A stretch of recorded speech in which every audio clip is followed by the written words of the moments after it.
முதல்ல வணக்கம் எல்லாருக்கும். எஸ்ஐஆர் படிவத்தை கொடுத்துட்டு என்னோட பேரு, என் கணவர், எனது மகள் பேரு பதிவாயிருக்குதா அப்படின்னு பார்க்க வந்தேன். நான் சிறப்பாகவே பதிவாகி இருக்கிறது. ஏறக்குறைய லோகையா நாயுடு காலனியில் உள்ள ஒரு 400 ஓட்டுகள் மறுபடியும் பதிவாகி இருக்கிறது. சில ஓட்டுகள் விலக்கப்பட்டு இருக்கிறது, சில ஓட்டுகள் சேர்க்கப்படுவதற்கான ஃபார்ம் கொடுக்கப்பட்டிருக்கிறது. எனக்கு ரொம்ப ஆச்சரியமா என்னன்னா, நேற்றுல இருந்து இன்னைக்கு வரைக்கும், நேற்று ஒரு 16, இன்னைக்கு ஒரு 15 புதிய வாக்காளர்கள் அவங்களே வந்து படிவத்தை கொடுத்திருக்காங்க. அதே மாதிரி இன்னைக்கு ரொம்ப மகிழ்ச்சியான ஒரு சம்பவம் என்னன்னா, ஒரு புதிய வாக்காளரையும் பார்த்தேன், 92 வயது மூத்த வாக்காளரையும் பார்த்தேன். ஆக இதுதான் வாக்கின் வலிமை. எவ்வளவு வலிமையான ஒரு ஜனநாயகத்தில் நாமெல்லாம் வாழுகிறோம் என்பதுதான். ஆக இங்க வந்து பார்க்கும்போதே உங்க எல்லாருக்கும் தெரியும் எஸ்ஐஆர் எந்த அளவிற்கு இலகுவாக மக்களிடம் சென்று அடைந்திருக்கிறது. மக்கள் தங்கள் கடமை என்று இங்கே வந்திருக்கிறார்கள். இங்கே பிஎல்ஓக்களை நான் எல்லோரையுமே பாராட்டுகிறேன். அவங்க எல்லோருமே வந்து ஒரு சமுதாய கடமையோடு ஆற்றி இருக்கிறார்கள். அதனால இந்த எஸ்ஐஆர் பத்தி பயமுறுத்தி கொண்டிருந்த அரசியல்வாதிகளுக்கு இது ஒரு பதிலடி என்று தான் நான் சொல்ல முடியும். அது மட்டும் இல்ல, இன்னைக்கு காலையில மிக அழகாக தேர்தல் ஆணையம் என்ன சொல்லி இருக்கிறார்கள் என்றால், 17ஆம் தேதி வாக்காளர் பட்டியல் முழுமையாக வெளியிடப்படும், முழுமையான பட்டியல். அதுக்கு அப்புறமும் நேரம் இருக்குது. அதுலயும் உங்களுக்கு பெயர் இல்லைன்னா அதுக்கப்புறமும் அவகாசம் இருக்குது. ஒருவேளை அரசாங்கம் சொல்ல அடையாள அட்டை கையில இல்லைன்னா கூட பிஎல்ஓக்கள் அவர்கள் விசாரித்ததின் அடிப்படையில் கூட அவங்க சர்டிஃபை பண்ணலாம். எந்த அளவிற்கு தேர்தல் ஆணையம் ரிலாக்ஸ் செஞ்சிருக்காங்க அப்படின்னு பாருங்க.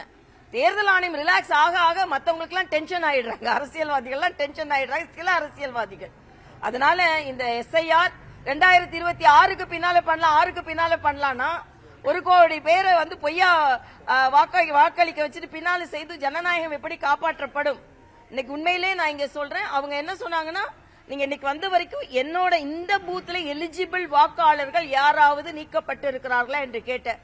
எலிஜிபிள் வாக்காளர்கள் யாரும் நீக்கப்படவில்லை என்று சொன்னாங்க. ஒரே ஒருத்தர் வந்து அட்ரஸ் மாறி இருக்கு, அதை வந்து கொடுக்க வந்திருக்கிறார். ஆக நீங்க இன்னைக்கு பாத்தீங்கன்னா பட்டவர்த்தனமாக இதே மாதிரி வெளிப்படையான ஒரு நிகழ்வு நடந்து கொண்டிருக்கிறது. ஆனா இன்னைக்கு மரியாதைக்குரிய முதலமைச்சர் அவர்கள் கிறிஸ்துமஸ் விழால பேசும்போது, இன்னைக்கு நான் பார்த்ததுல கிறிஸ்டினா சொன்ன பொண்ணு, ஒரு ஃபர்ஸ்ட் வாக்காளர் சொன்ன பேரே கிறிஸ்டினா, ரெண்டாவது இன்னொரு பொண்ணு ஜோசபின்னு சொன்னாங்க. 2 பேருமே நான் இன்னைக்கு பார்த்த 4-5 பேர்ல 2 சிறுபான்மை சமூகத்தை சார்ந்தவர்கள்.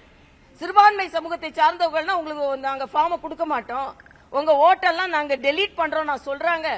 அதனாலதான் நான் முதலமைச்சருக்கு நான் வன்மையான கண்டனத்தை தெரிவித்துக் கொள்கிறேன். ஏன்னா கிறிஸ்துமஸ் விழால பேசும்பொழுது எஸ்ஐஆர் மூலம் சிறுபான்மை வாக்காளர்கள் நீக்கப்பட இருக்கிறது, நாங்கள் உங்களுக்கு துணையாக இருக்கிறோம் கேட்கிறாரு, சொல்றாரு. எத்தனை சிறுபான்மை வாக்குகள் நீக்கப்பட்டு இருக்கிறது, எத்தனை சிறுபான்மையினருக்கு ஃபார்ம் 6 கொடுக்கணும்னா நீ இந்துவா இல்ல சிறுபான்மையினரா, சிறுபான்மையினருக்கு கொடுக்க மாட்டேன்னு யாராவது அதிகாரி சொன்னாங்களா? சிறுபான்மை வாக்குகள் நீக்கப்பட்டு இருக்கிறதா? இது இவ்வளவு ஒரு விஷயத்தை மரியாதைக்குரிய முதலமைச்சர் கக்கிக் கொண்டிருக்கிறார் என்பது வேதனை. அவர் எடுத்த அந்த ஓத்து நம்ம சொல்லுவோம் இல்லையா, உறுதிமொழிக்கு எதிராக அவர் செயலாற்றி கொண்டிருக்கிறார். எப்படி சிறுபான்மை வாக்குகள் நீக்கப்பட்டு கொண்டிருக்கிறது எப்படி அவரால் சொல்ல முடியும்? ஆக சிறுபான்மை மக்கள் மீதும் அவர்களிடமே ஒரு பயத்தை உருவாக்கி கொண்டிருக்கிறார். அதனால இது வன்மையாக கண்டிக்கத்தக்கது. அது மட்டும் இல்ல, நேற்று கிறிஸ்துமஸ் விழால போய் அவர்களை வாழ்த்துவதற்கு பதிலாக இந்துக்களை நிந்தனை செய்வதிலையும் பாஜகவை எதிர்ப்பதிலையுமே தனது நேரத்தை முழுவதுமாக செலவிட்டு, நான் தான் நேற்றே கேட்டிருந்தேன், கேக்கு கட் பண்ண போனீங்களே முதலமைச்சர் அவர்களே, என்னைக்கான எங்க தீபாவளி விழாக்கு வந்து வெடி வெடித்திருக்கிறீர்களா எங்களோடு? இன்னைக்கு வந்து சொல்றீங்க நான் வந்து பைபிள் வாசகங்களை நீங்கள் இன்று மேற்கோள் காட்டுகிறீர்கள். யாராவது மதம் சார்ந்த எண்ணத்தோடு உங்களோடு வந்தால் அவர்களை சந்தேகிங்கள் அப்படின்னு சொன்னாங்க அப்படின்னு என்னைக்காவது நீங்க பகவத்கீதையை மேற்கோள் காட்டி இருக்கிறீர்களா முதலமைச்சர் அவர்களே? என்றைக்காவது நீங்க உணவுகளை எல்லா மதத்தை சார்ந்தவர்களும் பரிமாறிக்கொள்கிறார்கள் என்று சொல்கிறீர்களே, என்னைக்காவது இந்துக்களுக்கு வாழ்த்துக்களை நீங்கள் பரிமாறிக்கொண்டிருக்கிறீர்களா முதல்வர் அவர்களே? ஏன்னா முதல்வர் ஒரு துவேஷத்தை, வேற்றுமையை விதைத்துக் கொண்டிருக்கிறார். இது வன்மையாக கண்டிக்கத்தக்கது. முதலமைச்சர் என்பவர் எல்லோரையும் ஒற்றுமையாக இருக்க வைக்க வேண்டுமே தவிர தொடர்ந்து அதாவது இந்துக்கள் தங்கள் உரிமையை பற்றி பேசினால் ஏதோ வெறியோடு பேசுகிறார் என்பதை போல ஒரு தோற்றத்தை ஏற்படுத்துகிறார்கள். அங்கே சில சிறுபான்மையினர் திமுகவுக்கு வாக்களிக்கணும்னு சொல்லும்போது அப்ப இந்துக்கள், இந்து மத தலைவர்கள் இந்துக்களுக்கு வாக்களிக்க சொன்னால் அது மதவாதம். ஆனால் வேறு மதத்தை சார்ந்தவர்கள் திமுகவுக்கு வாக்களிங்கள் சொன்னால் அது மதவாதம் இல்ல. ஆக இந்த போலி மதவாதத்தை தான் நாங்கள் எதிர்க்கிறோம் என்பதை நான் இங்கே வலிமையாக பதிவு செய்கிறேன். கடந்த 10 வருஷமா பாத்தீங்கன்னா அதிமுக ஆட்சியில் தான் இருந்தாங்க. அப்போ இந்த போலி வாக்காளர்லாம் சேர்க்கும் போதெல்லாம் எதுவுமே பண்ணல. ஆனா இப்போ பாஜகவும் அதிமுகவும் வரவேற்கிறன்றது எந்த ஒரு ஏற்றுக்க முடியும்னு சொல்லிட்டு முன்னாள் அமைச்சர் செந்தில் பாலாஜி எல்லாருமே திமுக சொல்லியிருக்காங்க. எப்படி மேடம்? செந்தில் பாலாஜி அப்படிதான் கேட்பாரு. ஏன்னா SSR என்ற ஒரு நடைமுறை இருந்தது. அப்போ எல்லா அரசியல் கட்சி தொண்டர்களும் அந்த வேலையை செஞ்சிருக்கணும். ஆனா சில நேரங்கள்ல நான் போட்டி போடும் பொழுது டி நகர் தொகுதியில 20,000 வாக்காளர்கள் எங்க பேர் இல்ல, ஆனா வாக்காளர் அடையாள அட்டை. அதற்காகத்தான் இந்த SIR. இவ்வளவு நாள் உள்ள நடைமுறையில சில விதிமீறல்கள் இருந்து விட்டது. அதனாலதான் SIR. அதனால அதுக்கும் அரசியல் கட்சிகளுக்கும் சம்பந்தம் இல்லை. அன்னைக்கு திமுக தொண்டர்களும் இருந்தாங்க, அதிமுக தொண்டர்களும் இருந்தாங்க, பாஜக தொண்டர்களும் இருந்தாங்க. ஆனா இன்னைக்கு SIR என்பது அதனால்தான் முற்றிலுமாக தூய்மைப்படுத்தப்படுகின்ற ஒரு பணி, தூய்மையான பட்டியல். அதுக்காக தான் SIR வேணும்.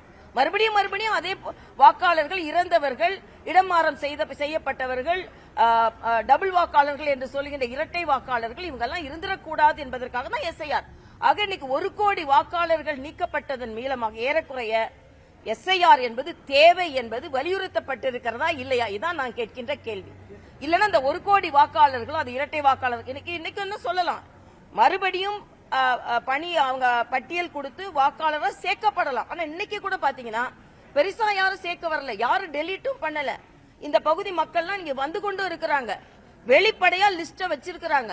ஆக அப்படி இருக்கும் பொழுது SIR பத்தி ஒரு பூதம் மாதிரி, அது சிறுபான்மையினரை எல்லாம் வீட்டுக்கு அனுப்பிடுவாங்க அப்படின்ற ஒரு பூதம் மாதிரி ஒரு பயத்தை உருவாக்குவதை நான் வன்மையாக கண்டிக்கிறேன்.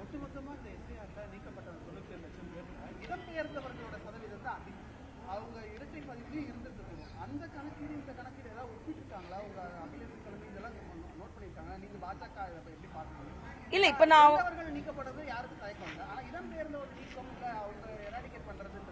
இல்ல இடம்பெயர்ந்தவர்கள் இன்னொரு இடத்துல பதிவு செய்யப்பட போறாங்க, அவ்வளவுதான். நேத்து ஒரு தலைவர் சொல்றாரு, ஒரு இடத்துல இடம்பெயர்ந்தாங்கன்னா இன்னொரு இடத்துல ஆட் ஆதானே ஆகணும் அப்படின்னு. எல்லாமே ஆட் ஆகாது. ஏன்னா டெலீட் ஆனவங்க எண்ணிக்கை அதிகமா இருந்திருக்கலாம். இப்போ ஒரு பெரியவர் 92 வயசு பெரியவர் என்ன சொன்னாருன்னா, நான் வேறு பகுதியில இருந்தேன், அங்க என்னது நீக்கப்பட்டு நான் இங்க புதுசா குடுக்கறேன்னு சொல்றாரு. அதான். ஆக இது எல்லாத்தையுமே வெளிப்படையா அதுக்குன்னு ப்ரொசீஜர் கொடுத்திருக்கும் பொழுது இதுல ஏன் நம்ம இவ்வளவு சந்தேகம்? இன்னும் சொல்ல போனா அடையாள அட்டையை பாத்தீங்கன்னா எல்லா அடையாள அட்டையும் இருந்து எதுவுமே என்கிட்ட இல்ல, ஆனா BLOக்கள் போய் விசாரிச்சுட்டு இவங்க இந்த ஓட்டர் தான் சொன்னா அதையும் தேர்தல் கமிஷன் ஏற்றுக்கொள்கிறது. எல்லாத்துக்கும் மேல புதிய வாக்காளர்கள் மகிழ்ச்சியாக இருக்கணும். என்னன்னா பழையபடினா ஒரு நாள் கொடுப்பாங்க, அன்னைக்குள்ள ஃபார்ம் கொடுக்கலன்னா அவங்க சேர முடியாது. ஆனா இந்த பாட்டி பாத்தீங்கன்னா 2026 ஆண்டுல ஜனவரி, ஜூன், அக்டோபர் இந்த 1ஆம் தேதி அவங்க 18 வயது பூர்த்தி அடைந்தா கூட அவங்க புதிய வாக்காளராக சேர முடியும். ஆக புதிய வாக்காளர்களுக்கு எவ்வளவு வாய்ப்பு, வாக்கு வலிமை அவர்களுக்கு கொடுக்கப்படுகிறது என்ற வகையில இதை நான் வரவேற்கிறேன், பாராட்டுகிறேன். அதே நேரத்தில் இதை எதிர்ப்பவர்களை நான் எதிர்க்கிறேன். இன்னைக்கு எதிர்ப்பவர்கள் என்ன பதில் சொல்லணும்னு நான் கேட்கிறேன். நாங்க இன்னைக்கு நேரடியா கேட்டேன், எல்லாரும் முன்னாலேயும் தான் கேட்டேன், எத்தனை வாக்காளர்கள்? 450 வாக்காளர்கள் எலிஜிபிள் வாக்காளர்கள், தகுதியான வாக்காளர்கள் யாராவது நீக்கப்பட்டார்களா? இல்லை. இன்னைக்கு புதிய வாக்காளர்கள் எத்தனை பேர் கொடுத்தாங்க? நேத்து 18 வயது நிறைந்தவர்கள் 15 பேர் கொடுத்தாங்க, இன்னைக்கு 16 பேர் கொடுத்தாங்க. முன்னாலே தங்கச்சி கிறிஸ்டினா கொடுத்தாங்க. அது சிறுபான்மை வாக்குகள்லாம் நீக்கப்படுகிறது என்று சொல்வதே தவறு. அவர்கள் ஒரு அவநம்பிக்கை ஏற்படுத்துவதும் தவறு என்பது எனது கருத்து. புதுச்சேரியை போல தேசிய ஜனநாயக கூட்டணி தமிழகத்தில் ஆட்சி அமைக்கிறது. ஆனா அதிமுக சைடுல பல டைம் சொல்லிட்டாங்க நாங்க தான் அமைச்சரவை இடம் கிடையாது, அதிமுக தான் தலைமைன்ற மாதிரி. என்ன மீனிங்ல போட்டீங்க மேடம்? இல்ல தேசிய அமைச்சரவை இடம்ன்ற மாதிரி இல்ல, தேசிய ஜனநாயக கூட்டணி தான். தேசிய ஜனநாயக கூட்டணியில தான் அதிமுக இருக்காங்க. புதுச்சேரி அங்க அமைச்சரவையில இடம் இல்ல, அங்க தேசிய ஜனநாயக கூட்டணின்னு போட்டேன் நான். அதனால தான் போட்டேன். தேசிய ஜனநாயக கூட்டணி வேறு இடத்துல வேறு மாதிரி இருக்கலாம். அங்க பீகார்ல வேற மாதிரி இருக்கலாம், புதுச்சேரியில வேற மாதிரி இருக்கலாம், தமிழ்நாட்டுல வேற மாதிரி இருக்கலாம். ஆனா தேசிய ஜனநாயக கூட்டணி தானே. புதுச்சேரியில வெற்றி பெற்றதை போல நாங்க வெற்றி பெறுவோம்னு சொன்னேன். அதுதான்.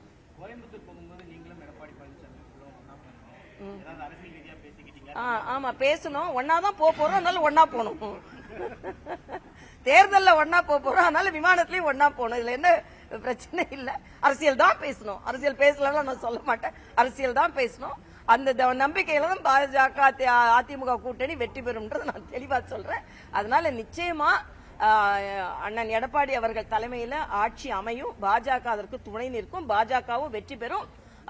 தமிழ்நாட்டில் மிகப்பெரிய அரசியல் மாற்றம் வரும். ஏன்னா இன்னைக்கு மக்கள் மிகுந்த அன்பில் மகேஷ் பொய்யாமலேட்டு நான் ஒண்ணு கேட்டுக்கிறேன். நீங்க உதயநிதிக்கு புகழ் பாடுங்க, ஆனா பள்ளியில எல்லாம் செவுரு ஒழுங்கா இருக்கா?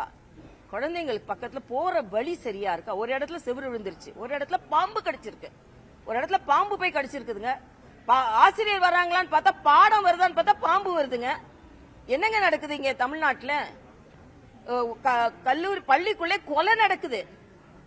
கத்தி கத்தி படிக்கிறாங்களான்னு தெரியாது, கத்தி கொண்டாடுறாங்க. பாதை சரியா இருக்கான்னு தெரியாது, போதையோட வர்றாங்க. ஆக இது ரொம்ப வருத்தத்துக்குரியது. ஆனா முதலமைச்சர் அவர்கள் இன்னைக்கு காலையில கூட திருநெல்வேலிக்கு போய், திருநெல்வேலியில நான் கேட்கிறேன், SEZ நாங்குநேரி என்னாச்சு? தெற்கு தேய்கிறதுன்னு சொல்லி கொண்டிருந்தீங்க, உங்க ஆட்சியில என்ன அளவுக்கு தெற்கு வாழ்ந்திருக்கிறது? இன்னைக்கு அகழ்வாராய்ச்சியில எல்லாத்தையும் பாரதிய ஜனதா கட்சி மறைக்கிறதுன்னு சொல்றாரு. கீழடிக்கு அதிக நிதி ஒதுக்கியது மரியாதைக்குரிய பாரத பிரதமர் அவர்கள்.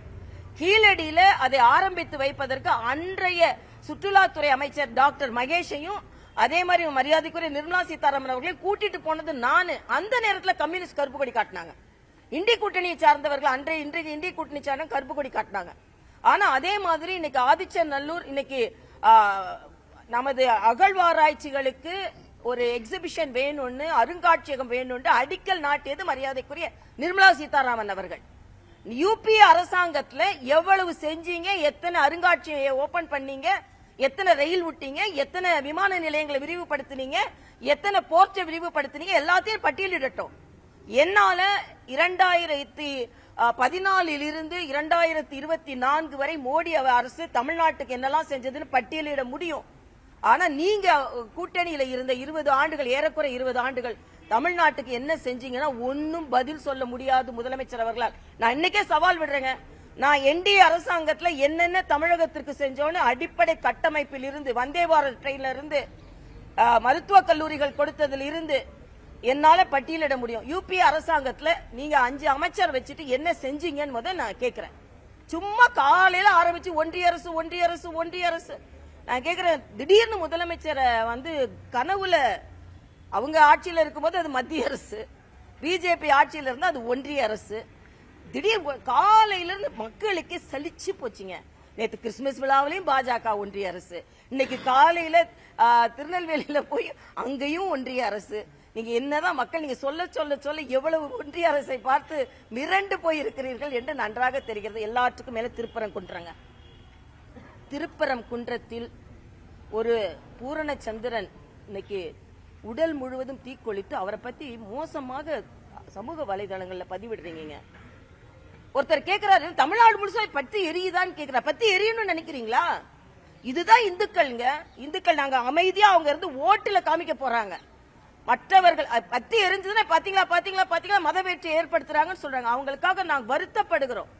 பூரணச்சந்திரன் மாதிரி இன்னும் பல உயிர்கள் போகக்கூடாது என்று நினைக்கிறோம். ஆனா திருப்பரங்குன்றத்தில் விளக்கேற்றும் உரிமையை நாங்கள் பெறுவோம் என்பதை நான் தெளிவாக சொல்லிக் கொள்கிறேன். இன்னைக்கு அங்க கந்தூரி விழாக்கு கொடியேத்துறீங்க, அதை தடுத்தாங்களா இந்துக்கள்? எங்கேயாவது தடுத்தாங்களா? தடுக்கல. ஆனா விளக்கு தூணை தடுக்கிறீங்க. ஆக இந்துக்களுக்கும் சிறுபான்மையினருக்கும் வேற்றுமை ஏற்படுத்துவதே முதலமைச்சர் தாங்க. சேர்ந்துட போறாங்களே, சேர்ந்துட்டா நாம சோர்ந்து போயிருவோமேன்னு சேர்ந்துடக்கூடாதுன்னு நான் பீட்டர் அல்போன்ஸ கேட்கிறேன். சொல்றாரு அங்க எரிச்சாங்க இங்க எரிச்சாங்கன்னு. நீங்க சிக்குகளை இந்திரா காந்தி கொலை உண்டவுடன் என்ன பண்ணீங்க? நீங்க அங்க ஏன் இலங்கை தமிழர்கள் என்னங்க நீங்க செஞ்சீங்க? இலங்கை தமிழர்கள் எரித்து கொல்லப்பட்ட போது நீங்க ஆட்சியில் இருந்தீங்க, என்ன செஞ்சீங்க? அதனால இன்னைக்கு நாடு பாதுகாப்பாக இருக்கிறது, மக்கள் பாதுகாப்பாக இருக்கிறார்கள். SIR உண்மையிலேயே ஜனநாயக முறைப்படி நடைபெற்றுக் கொண்டிருக்கிறது. ஏற்கனவே எனக்கு மகிழ்ச்சி. இங்கே பார்த்த உடனே BLOக்கள் எவ்வளவு மகிழ்ச்சியா இருக்காங்க தெரியுமா? நாம் ஒரு ஜனநாயக கடமையில நம்மளோட பங்கை ஆற்றிட்டோம் என்று. அதனால ஒரு நல்ல நிகழ்வு நடந்திருக்கிறது. 97 லட்சம் பேர் நீக்கப்பட்டிருக்கிறார்கள். இறந்தவர்கள் எல்லாம் சொர்க்கத்தில் அமைதியாக இருப்பார்கள். திமுக நம்மள எலெக்ஷன் அன்னைக்கு தொந்தரவு பண்ண மாட்டான், லைன்ல வைக்க மாட்டான், மகிழ்ச்சியா இருக்கிறாங்க. நான் நினைத்துக் கொள்கிறேன். தொடர்ந்து தமிழக மக்கள் தமிழிசைக்கு ஏமாற்றம் கொடுத்து கொண்டுதான் இருக்கிறாங்க. 2026 தமிழிசை அவர்கள் போட்டியிட்டால் ஏமாற்றம் தான் மிஞ்சும் சொல்லிட்டு அமைச்சர் சேகர் பாபு சொல்றாரு. அமைச்சர் சேகர் பாபு மாதிரி அம்மா கிட்ட இருந்து அதுக்கப்புறம் ஐயா அப்பாட்ட வரல. நான் வெற்றி பெறணும்ன்றதுக்காக நான் எங்க மோடி கிட்டே தான் இருக்கிறேன். என்னைக்கும் எங்க டாடி கிட்டே நான் போல, எங்க டாடி கிட்டே போல, நான் மோடி கிட்ட தான் இருக்கிறேன். எங்க டாடி கிட்ட போனா நான் போய் ஜெயிச்சிருப்பேன். ஆனா எங்களோட கொள்கை பிடிப்பு, நீங்க எல்லாம் எங்களை பத்தி பேசுறதுக்கு உங்களுக்கு தார்மீக உரிமையே இல்ல. அம்மா அம்மாண்டி அப்பா அப்பான்னு பின்னால போயிட்டு இருக்கீங்க. நாளைக்கு உதயா உதயா உதயான்னு போவீங்க, இனியா இனியா இனியான்னு போவீங்க. நாங்க அப்படி இல்லைங்க. நாங்க தேசம்னா தேசம். நாங்க தோட்டாலும் நான் தேசத்துக்காக நிக்கிறேன், துணிச்சலா நிப்பேங்க. நான் நிப்பேங்க, நின்னா ஜெயிப்பேங்க, ஜெயிக்கலன்னா தோத்தாலும் நான் ஜெயிப்பேன்னு சொல்லுங்க. தமிழக மக்களுக்காக நிக்கிறேன். நான் இன்னைக்கு ஆளுநரா இருக்காம வந்து தெருல நின்னு ஓட்டு கேட்கறதே வெற்றி நான் நினைக்கிறேங்க. வெற்றி நான் நினைக்கிறேன். நான் போய் அங்க ஒரு உங்களை மாதிரி இல்லையே, நம்ம டாக்டராவே நான் தொழில் செஞ்சுட்டு இருந்தேன், ஆளுநரா இருந்தேன். அங்கே உள்ள உட்கார்ந்து இருந்திருக்காங்க. ஏன் வந்தேன்? தமிழக மக்களை பார்க்க வேண்டும் என்று வந்தேன். அதனால அண்ணன் சேகர் பாபுக்காக நான் வரல, என்னை சேர்த்துக் கொள்கின்ற மக்களுக்காக வந்திருக்கேன். 2026 நீங்களா நானும் பாத்துரலாம் நான் சொல்றேன். பாத்துரலாம்.